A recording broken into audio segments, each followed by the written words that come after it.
Hey guys, it's Rita here with Empowerment and All That. Thanks for tuning in to the podcast.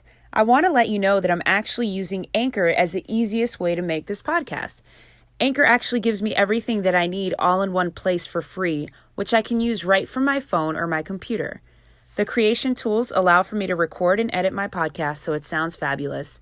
Best part about it, though, is that they distribute it for me so I can be heard anywhere from Spotify, Apple Podcasts, Google Podcasts, and so many more.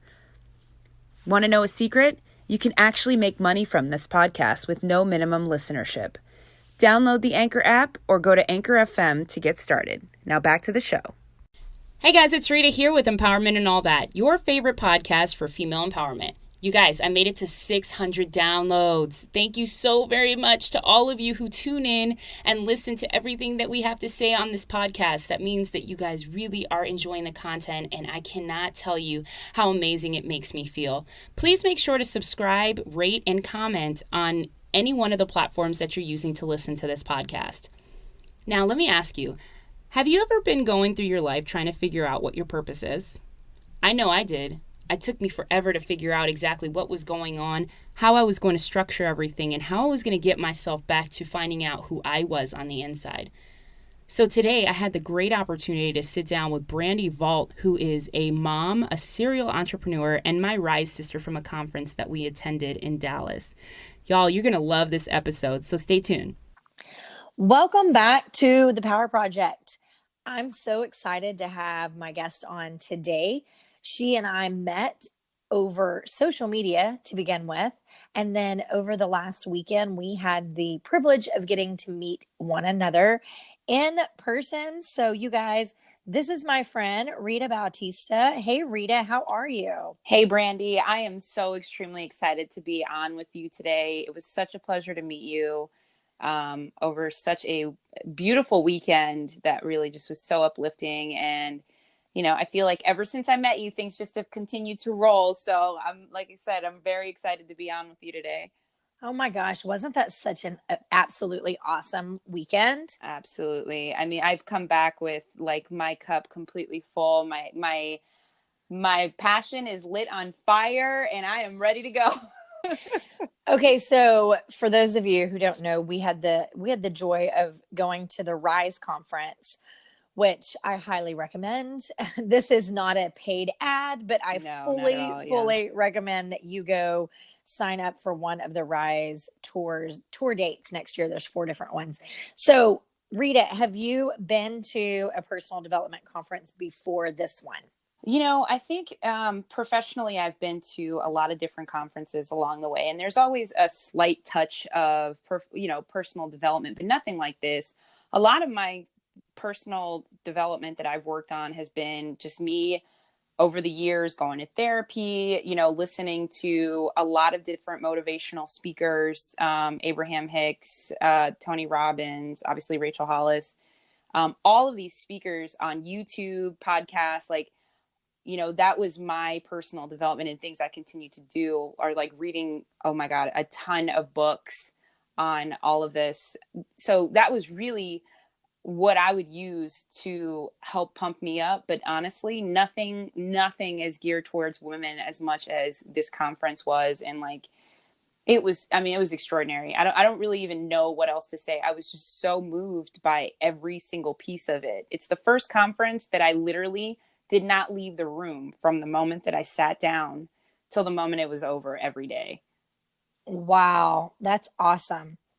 I think that, I've been to women's conferences before, in the like Christian women's conferences, but not just a women's empowerment conference like this.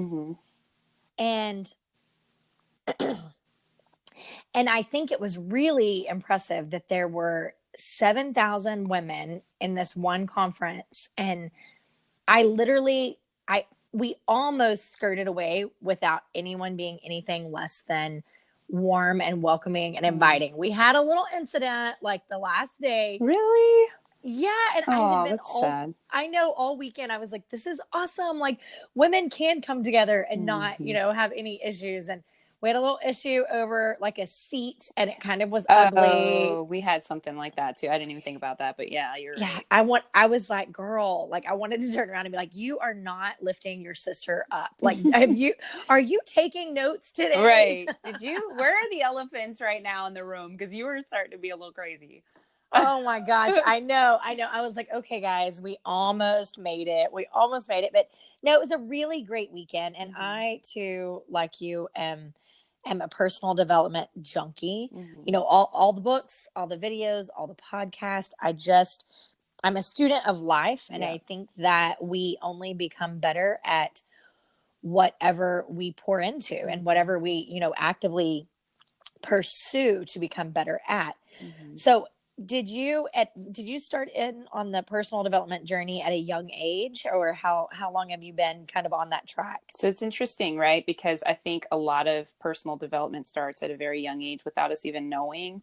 So my parents, and I'm very open. I think I learned to be vulnerable and open and comfortable in my vulnerability at a very young age. But my parents divorced when I was like 2 years old. So I was raised in a single parented household who my mother's also Honduran. So, so if anybody knows about the Hispanic culture, it's very strong, and we're supposed to be like the strongest women in the world. And like, we're never supposed to show emotion, and we're always supposed to have it together. And we're always supposed to be, it's like every single thing possible that a woman is supposed to be. And half of the time is not, that's what we're supposed to be. And so it was really difficult, challenging for someone who was coming from a single parented household, where at the same time you're developing like your cultural aspect and then assimilating to a culture that is not foreign, because obviously I was born here, but like learning societal norms from school, friends, and all that stuff versus coming home and then also trying to like understand what was going on at home culturally, so it was a weird balance. And so I remember my first time ever going to peer mediation was in 5th grade, and there was a whole bunch of girls. For some reason, something happened with the girls or whatever, and the guidance counselor brings us in and they sit us down and they're like, hey, we need to talk. So we have this conversation, and like, we're trying to like cool down the issue. And we find out during that whole entire process, weirdly enough, that all the girls in that room were from single parent households. Oh, interesting, right? Like, it was just very interesting and so different. And we all had different backgrounds. Like, one girl was from Russia, the other girl was African American, one was American, like, Caucasian, and I'm like this Honduran girl trying to figure it out. Like, and it was just like, wow. And I didn't reflect on that at that moment. And then I continued going throughout life, and I was, troubled teen, a lot of issues, obviously related to me acting out. And now as an adult, I can look back and be like, yeah, this is acting out as a direct result of just things that I was missing, things that I was trying to find love in different places. So at 15, then I was brought to therapy once for women who, it was like a women's therapy group. And I didn't really enjoy that at all. So I was like, okay, whatever. And then after like failed relationships back to back, I finally, it was like my last one where I was like, you know what, there's something, not that they weren't wrong, not that they weren't wrong in their situations, but I need to start figuring out this journey for myself and see what it is about me that I need to reflect on, because clearly something's not working out. And I found this amazing, amazing therapist in New Orleans who was, half Hispanic. Well, she was full Hispanic, but she was also like raised in the US, went to school here, all of that. So we were able to connect on so many different levels. And I stuck with her. I committed. It was the first time that I had made a commitment to myself to better myself. And I stayed with her for about 4 years. And while I was with her, I was, there's so many things that happen, like so many life things that sometimes you can't stop, right? Like grief, loss, just everything possible. And I continued to like realize that I needed to continue working on myself. Because, people truthfully will only believe in you if you believe in yourself. And it was really hard for me to get to that point. And I literally went through this. I felt like I was going through the ringer. But as I was doing that, I was reading millions of books on personal development and listening to all of these podcasts, all of these YouTube videos, along with my therapy. And that's when I finally was like, this is it. This is what I am passionate about. This is what I love. I want to share the information that I have with other people so that they can avoid some of the ways that I wasn't always super healthy with myself, you know? Yeah. And I think that's a beautiful gift to give to the world. Like if, you know, if someone can learn from, I know that we all have to make our own, you know, our own choices in life and learn from our own lessons. But I think it's beautiful if you can put your lesson out into the world and say, hey, you know, this is what I spent years of therapy and reading and learning. This is what I found. And also just to let others know that they're not alone, because I don't know why we as human beings, but specifically women, I think. Oh yeah. Just, you know, we just tend to really feel alone in the world. And that was one of my biggest takeaways this weekend. I was like, my gosh, like if you are in your network, your community, your neighborhood, you know, whatever it looks like, if you don't feel like there's someone there that understands you, or someone there that has been through your struggle, or someone there that has the same jacked up thinking, you know, there are people, are people in the world that have gone through the same things as you. There's people in the world that have the same crazy thoughts about themselves, you know, and it's that whole community aspect of sharing our lessons with one another and our struggles and building each other up. So yeah, I think that's a great gift that you can give. So what made you get into, or what has been your light that shined on personal development? And you were like, this is something that I need to incorporate for me, and to also talk to others about things that they can work on for themselves or continue to empower themselves with. Yeah. So my mom was like the queen of self-help books. Oh, wow. And they were always like in our house. And it was like, you know, how to have a happy marriage, how to, you know, like be a good mom, or all these things. And I literally could not stand self-help books. I was like, my gosh, like I am an avid reader, you know, from the time I was 4 years old. If something had toilet paper on it, I would read it. But I just never got this whole self-help world, you know, which is what it was called back then. You know, we say personal development at this point, but I was raised with a really strong support system as a kid. I had two parents that my dad constantly told me that, you know, I could do anything that I set my mind to. And my mom, you know, told me that I was going to be a leader one day. And so I didn't necessarily see the necessity for the personal development. And then the flip side of that is my mother was a big fan of therapy. And I had no use for therapy. I hated therapy. I didn't want anything to do with it. I was like, there is legit like zero reason for me to go talk about my problems with a stranger and pay him money, you know? So I kind of have like my dad's personality where we can just handle it and figure it out on our own, is what we think, you know? But I really started digging into the world of personal development for a completely different, a flip of that, because I had that support system, and because I felt the need to speak into others and tell them that I believed in them and tell them that they could do it. I was seeing this limited mindset where people just didn't give themselves credit enough to think that they could actually do, you know, whatever it was that they had called on their heart to do. So my personal development journey was really more of, how do I help others see this? How do I help others gain confidence? How do I help others develop a growth mindset?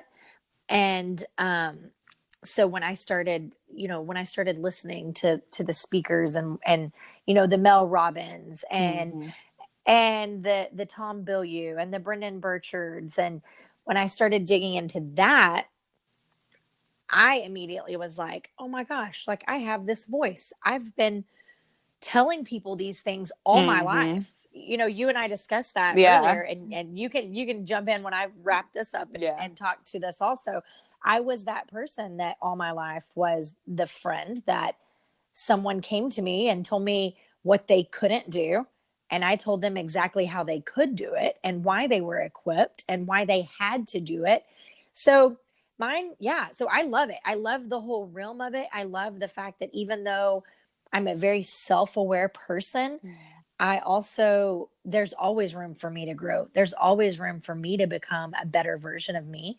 There's always room for me to figure out like, oh, okay, this is why I think this way. This is why I do that. This is why I need to work on becoming better at that, So so that's the whole world of personal development for me. And you were saying that you kind of had, a similar experience growing up. Yeah, I think, it's ever since I was really young. And I think it has a lot to do with the fact that, like I mentioned, my background, my mom was a single parent. So like for her, in her mind, she would always just tell me whatever was on her mind. And I would listen. And I think I took that with me to the point where people would like come to me. I've always been that person, that friend that people like just for some reason feel like the guards are dropped completely and they just can tell me whatever. And I have always been the person to be uplifting and say, no, you can do this. Like, it's okay. I think that's the hardest thing, right? In personal development is people forget that it is okay. And I've always just been that person to tell other people. Now, I'm not going to say that there haven't been times where I need that it's going to be okay sometimes too, right? Because especially one of those things that I learned from this conference was that we all have those moments where Becky with the good hairs in her head and she's telling us you can't do this. But, for me, I've always been the person to tell everyone else, no, you can do this. And this is how you can do it. And you can get out of this. It just has always been something that came naturally. And I will never forget, like one of my, a personal person in my family, who was going through a really tough time and they'd gone through a divorce. And I was just like, look, you're going to be okay. Like, you're going to be okay. You need to get up, put some makeup on your face, like go out, go out and regain your confidence. And I really think that that's basically what it is like we're teaching and telling people how to regain their confidence in themselves when they've been, for example, I've seen this happen too, where like moms, and I love my moms. I can't wait to be a mom one day, but it's like, you guys do so much for everyone else so selflessly, which I think is the most beautiful thing in the world, but then it's like after the years of doing so much for everyone so selflessly, they start to forget who they are. And I've gotten to that point too, where it's like, you talk to girlfriends and they're like, I don't even recognize myself anymore. I don't remember who I was. And I think that's one of the most beautiful things, to be able to talk to people in those situations, although I'm not necessarily in that, to be able to tell them, look, you can find yourself again. This is how you can do it. Like, you're still in there. Sometimes it's unpacking like one piece at a time of those things that you put on top, but making sure to keep time for yourself, even if it's 15 minutes a day, to just remember who you were, or who you are. And yeah, I mean, that's just been something that naturally has come from me, and it's, yeah. Well, I think it's very, observant for you to realize that, because you're single you don't have children yet. Mm-hmm. You don't have children yet. So it's very observant for you and see, because I was always the girl with the big dreams. Mm-hmm. I was always the girl that had the call of purpose on my heart from a very young age. Mm-hmm. I always tell people that I didn't necessarily have to go looking for my voice or my purpose.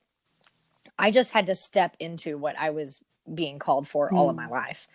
And so, you know, going into college, there were massive dreams on the table and goals. And then I, you know, I lost myself for a while, and I ended up being a stay-at-home mom for 10 years, which it was the greatest gift of my life. It just wasn't necessarily a plan that I had put on my life plan. And, you know, in that 10 years, I was committed to, if I'm a stay-at-home mom, I'm going to be the best dang stay-at-home mom anyone's ever met. And I, you know, and I did it, and I lived for my kids. But at the same time, I still knew all along that there was another call on my heart. I still knew that this was part of my story, but this wasn't my whole story. That I would, you know, emerge as walking in purpose in a different way, and something that was separate from being a mom and separate from being a wife. So, and do not get me wrong here. I know that there are women on the face of this planet that everything in their heart says, like, these are my babies. I am a mom, and this is what I was made for. And I highly commend that, because it's the hardest dang job I've ever had in my life. But I knew there was something else as well. And so there was a part of having to discover myself and come back around to, okay, this is the girl who gave her first speech at 9 years old in front of a room full of Rotary men, and knew at that moment she was meant to be speaking in front of crowds. You know, this is the girl that dreamt of changing the world. This is the girl that was, you know, had purpose in her life. So that's been a really fun thing for me to rediscover in the past, two years, really 2 to 3 years of really kind of unpacking what it looks like to walk in purpose. So for you, was there ever a time you felt like you lost yourself, or you felt that maybe you felt separated from walking in purpose, or even you felt a call, you just didn't know what the heck it looked like or how to get there? Yeah. Have you ever read the book The Alchemist? No, I have it on a list to read, but I have not. Okay, so I recommend you and everyone listening to this read The Alchemist, because I feel like it's such a short book, but it explains my personal journey. And I think you can read that book over and over again in life, and it will literally mean something different every single time. Long story short, it's basically a person who's like trying to find purpose, and they go through this long journey, and they come back, and purpose was where it started all along. Yeah. So mine was kind of like that. And I'll be honest with you, like and I think we talked about this when we were in Dallas, but you know, I always longed to work in politics, and I wanted to be in politics, and it was just a big thing. It was something I wanted to do. I think in the long run, I will eventually still do something when times are a little bit different. I think right now the climate is a little, it's a little, how do I put this? Like, it's uncomfortable, I think, across the board. It's nasty. It's nasty. I mean, and you and I both talked about this. Yeah. I was a person that wanted to work in politics also. Yeah. And I literally right now feel like I dodged a bullet. Yeah. Oh, yeah. At this point. Oh, yeah. Yeah. I truly believe that you did. I'll tell you, like, I had finally landed my dream job. Now, it took me about 10 years to finish college, undergrad. I had a full-blown career before I finished school. So I left school, and then I went back to school, because I was like, well, I'm supposed to be something bigger than this. And I thought college was supposed to be it. And once I graduated, I got my job. I eventually ended up getting my job in government relations, because I'm the person who says, if I'm going to do this, I do it. Yes. And I think that that's the kind of, like, my claws like shove in, and I am like, you cannot get them out. So long story short, I ended up in government relations with zero. I've never worked for a politician, period, but I had all the relationships set up for the previous position I was in. So they gave me a chance, and my boss was an amazing guy, like super, like the best person you could ever work for. On the flip side, some of the people that I was representing weren't so much. I worked for a trade association at the time. And so I, at first, was so full of joy and happiness. And then as time was going on, I could feel myself getting drained and more drained and more drained. And I'm like, oh God, what am I going to do? This has been like, this is what I've always wanted. This was what I wanted, like this, at least this is what I thought I wanted, and literally what's funny is like my journey of personal development didn't necessarily kick off until that position started. Which it's like, life will shift you in so many different directions. And I think one of the things I do want to say is for anybody who may be confused and trying to find their purpose right now, like we are all on our own journey, and every single person has a different part of their life and different part of their path that they're in right now. And if you feel like you're not there yet, trust me, the moment you will feel something inside of you that will tell you, like it's like the little child who's been calling to you all along, and you finally turned her volume up and said, okay, it's your time to talk. That is exactly the best way I can think to describe it. Like it, and mine was like, oh my gosh, like I've had this in me all along. And I spent all these years thinking, what am I supposed to do? What am I supposed to do? What am I supposed to do? And thinking, I don't know. I don't know how I'm supposed to use the gifts that I have. And it's like, I've always known. And you and I, we've spoken about this.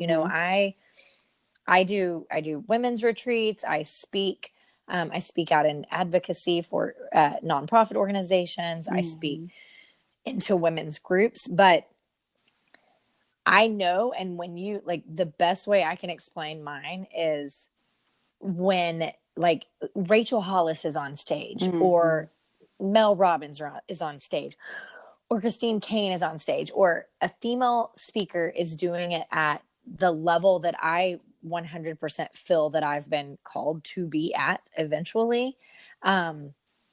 It's like my heart races, my breath catches in my throat, and I almost feel angry, like not jealous, not resentful, but like angry that I'm being a bystander and observing. And I'm like, if that is not like your purpose pounding on your heart, saying, this is what you're made to do, keep doing what you're doing, keep growing, keep pushing. And I think, like you just said, if you ever feel like, you're searching and this isn't where you're supposed to be, it's okay, because it's all part of the process. Right. It's part of the journey. And don't you feel like being in that position, with the great boss you had, and with the job that you thought you had aspired, to have, that was going to be your end goal, but finding out that it didn't align with who you represented, like your journey wouldn't look the same. Absolutely. If you hadn't walked through that, right? Yeah. No, absolutely. It's interesting, and life has a great way of explaining that to you. And sometimes it's a really hard lesson. Oh yeah. Like I was interviewing right before I left my position over there. I was interviewing for other government relations positions. One was for a public policy manager for a really large corporation that is going global. And the other one was for another trade association, actually in Dallas. So I did not get the job for the corporation only because I didn't have a law degree. Well, essentially that's what they told me at the end, but it was me and this other guy who, the guy had graduated from top-notch universities and had, the work for governor, whatever, blah, blah, blah. And here I am with my, basically state school degree and experience under my belt with no fear. And I think that's the thing, is like, I literally had zero fear. And that's why I got so far along. And that was like a 20 interview process. Like, it was pretty crazy to get that far into the process. And then, they had to determine between the two candidates, and I didn't get it. And I was really heartbroken. But at the same time, I was kind of alleviated, because now that I look back, I'm like, oh my God, the amount of time and effort that these people give away of their own personal time to be pioneers for this other company. Like, I would have zero time for myself at that point, Yeah. So tell us a little about what it looks like on the flip side of that, like what you're doing now. I know that you've started the empowerment and all that podcast. Mm-hmm. And I love that name because it's like, what do you talk about on your podcast? Empowerment and all that. Right. It was, well, my day job, I actually work for an amazing company now. I am actually a rep for a sleep studies lab. And the way that actually aligns with what I'm doing in general is like, I told myself I will never again work for another company where I'm not helping people. Because on the flip side, I wasn't necessarily doing that. And I was doing a little bit of damage to people versus like actually helping. And so, that is obviously something that helps me help other people in the medical industry here in Houston. But empowerment and all that literally was a birth child of, I'd been thinking about starting a podcast for a year. I think you told me you did the same, like it had taken a while before you launched. And I was with some girlfriends and I was like, y'all, I just found this app and apparently you can just like start a podcast. It's no big deal. You just press the button, press play, and you can start it. And they're like, okay, we'll do it. And I was like, what? And the first topic that came to my mind, self-love. First thing that came out of my mind. Now, looking back, I'm like, oh my God, I should have edited it. But I kept it exactly raw and hard to hear and all that, exactly the way it was, because I'm like, there's nothing more beautiful about self-love than to be honest and true about your emotions. And you can hear everybody's emotions in that episode. And I'm like, I am not touching that. It's going to stay exactly the same way that it was from the beginning. So this was literally back in May and they were like, just do it. And so I did. And now it's like, it opened up a whole new world of, just so much, and the fact that I'm not afraid of being vulnerable and talking about in the podcast or this or that. And it's like, even having this conversation with you like 2 weeks ago, where I'm like, let's call them and see, let's just do this. Let's just try to light a spark. And even if that doesn't work, then that's fine. If we shoot high and end low, it's fine. Like at least you and I now have a relationship and that'll continue to grow. And, we'll talk about each other's podcasts and I feel like just the amount of things that have come out in such a positive way since I press record, I should say. Although I have forgotten to press record sometimes. Oh, I know. Isn't that the worst? It's the worst. I know. You're like, oh my gosh, I just missed all of that. It was so good. I know. Oh my God. That's happened. And luckily I had a great guest who came back and was like, don't worry about it. We'll do it again. I'm like, thank you, because I feel crazy right now. So you and I had spoken in the beginning about your original idea for the podcast, being a single female driven, career oriented, very empowerment focused. Mm-hmm. Your original idea was single relationships, right? Well, it was going to be, honestly, it was just, I wanted to be very broad about it. I wanted it to just be like something about empowerment where everyone in the world could hear, like, this massive idea that I was going to just shoot it out there and every single person was going to hear it.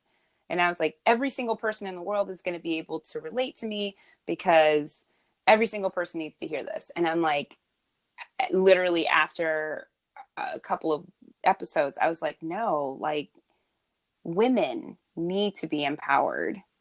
And this just needs to go in the direction of everything that we can talk about in general, topics that are related to women, that, the good topics, the bad topics, helping people get a little bit more directed, just all these, and then having some amazing people on the show too, that have such great things to talk about. Like, for example, you had mentioned that your power word was purpose. And I'm like, yes, please. Because everyone is always searching for purpose. Like everyone wants to feel like that connection as to why am I here? What can I do? What am I supposed to be doing? Right. And I was like, yes, every woman feels that way too, and I feel like that's such a great direction in which you're going in with your podcast. So yeah, I mean, it solidified it truthfully after the conference. It was just like all signs point to, we need to uplift our sisters.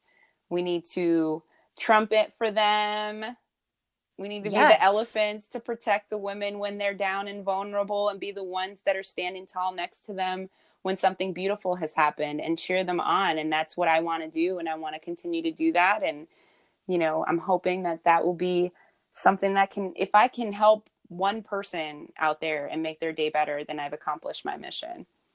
That is what I say every single week. I'm like, my goal is if I can reach one person sitting at home on their couch that knows that they have a spark in their heart, and I can encourage them to get up off the couch and go follow whatever call it is on their life, then I've accomplished exactly what I'm showing up to do week in and week out with this show.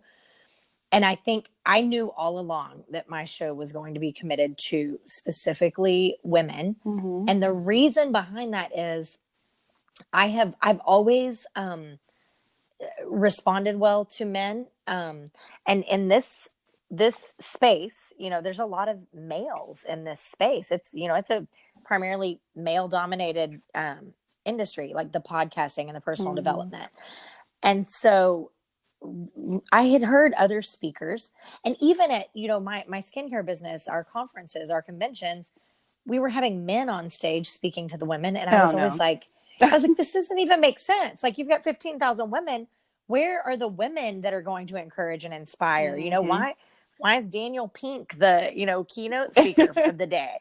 And so when I saw, it was like when I saw Mel Robbins speaking, that was like the first time that I really like witnessed a female saying the same things that I heard in my head and the same things that I told other women. So I think it's super important that we stay true to that. I think, you know, I think it's a good thing. I think that the more of us that there are, the stronger the community is going to be, the better people are going to be for it. And my absolute favorite thing that I have learned, I'm almost 50 episodes in. I'm right at the 50 mark at this point. And just the beautiful souls I've gotten to meet, the quote unquote friendships I've built, that, I mean, I stay in contact with nearly every single person that's been a guest on my podcast, that I circle back around, and we've got this little like community built out of it. So I'm excited, and I'm glad that you're standing up and you're using your voice, because I think it's super important. I think oftentimes women, and I've actually had these conversations, so I don't just think this, women tend to think, well, when I get married, I'm going to fulfill my purpose. When I get married and have kids and a family, I'm going to fulfill my purpose. And it's almost like they wait because they don't know what they have to offer as a single female. So I think it's so important that you step into this space and you share your voice and you say, look, it has nothing to do with, you know, whether you're single or you're married or you're a parent or you're not a parent. It just has to do with a call on your heart and walking in purpose, truly. Yeah, I think you hit the nail on the head with that, because I definitely, at some point in my life, I think I just stopped and was like, I need to hurry up and get into a relationship or whatever. And there were moments where I had my little breaks and I was just like, oh, you know, this is all going to come together. This is all going to make sense when I get married. And it's like, no, you don't. You are supposed to supplement each other. That doesn't keep you from being the individual that you are, and have you uplift the beauty that you are and everything that's inside of you. And that shouldn't go away. I love that. And how much sweeter will that relationship be when you walk into it knowing that you are standing in your purpose, in your truth, independently, and the best version of you that you can bring to that relationship. Like, what an amazing gift to your partner. Yeah, absolutely. And I think one of the awesome pieces that I took away too from, and I love to listen to, I'm, you know, obviously pretty analytical has always just been something for me. Right. But like listening to people who have marriages, who, you know, like older couples, younger couples, newlyweds, divorcees, I like listening to everybody's story when it comes down to this, because it's like, what works, what doesn't work. And the one thing I always hear is like, oh, my spouse is supportive of X, or we communicate, or, like, and you can always tell those people who, for some reason or another, the basis of their foundation obviously is love, but there has to be some sense of support and communication. Either one partner is a little bit more supportive than the other, but it's so important, and like you said, how beautiful is it going to be when I finally meet somebody, or, whoever's listening, when you finally meet someone who, is standing in their purpose and you're standing in yours, and you both are just supporting each other throughout the rest of your lives together. Like, it's just beautiful. Yeah. Beautiful. Yeah, absolutely beautiful. Well, too bad that we have an audience of all women. Otherwise, we could just go ahead and put a plug out there. Right. Ladies, if you have a gorgeous brother that is standing in his purpose. Right. Rita, where can they find you on social media? You can find me in Houston, Texas, but on social media, I'm at Rita_Bautista 1111. And you can also find the podcast Instagram is at Empowerment and All That. So yeah, that's all right. That's where I'm at. And so you are an Instagram girl. I have been working on Instagram and Facebook. I'm still trying to figure it out, but I will get this under wraps. I'll figure this out, because I'm one of those people. I'm like, oh no, I have to master this. That's right. Listen, social media is like the Wild West, and we just have to be willing to evolve and learn the tools. So, oh my gosh, it's been super exciting to chat with you. Your podcast, what platforms is your podcast on? So you can find me on Apple Podcasts, Spotify, Google Play, Google Podcasts, all the major ones, honestly. So yeah, Google, Spotify, Apple. And then if you're on a desktop, you can go to anchor.fm and you can find me. Empowerment and All That is on there as well. Awesome. I will put that in the show notes. And I had such a great time chatting with you today. Thanks for taking some time out. And we're going to have to get together in person again sometime. Oh my gosh, we need some wine nights for sure. I know, girl. I know. All right. Well, you have a great week, and keep doing exactly what you're doing. Oh, thank you, Brandi. I appreciate it.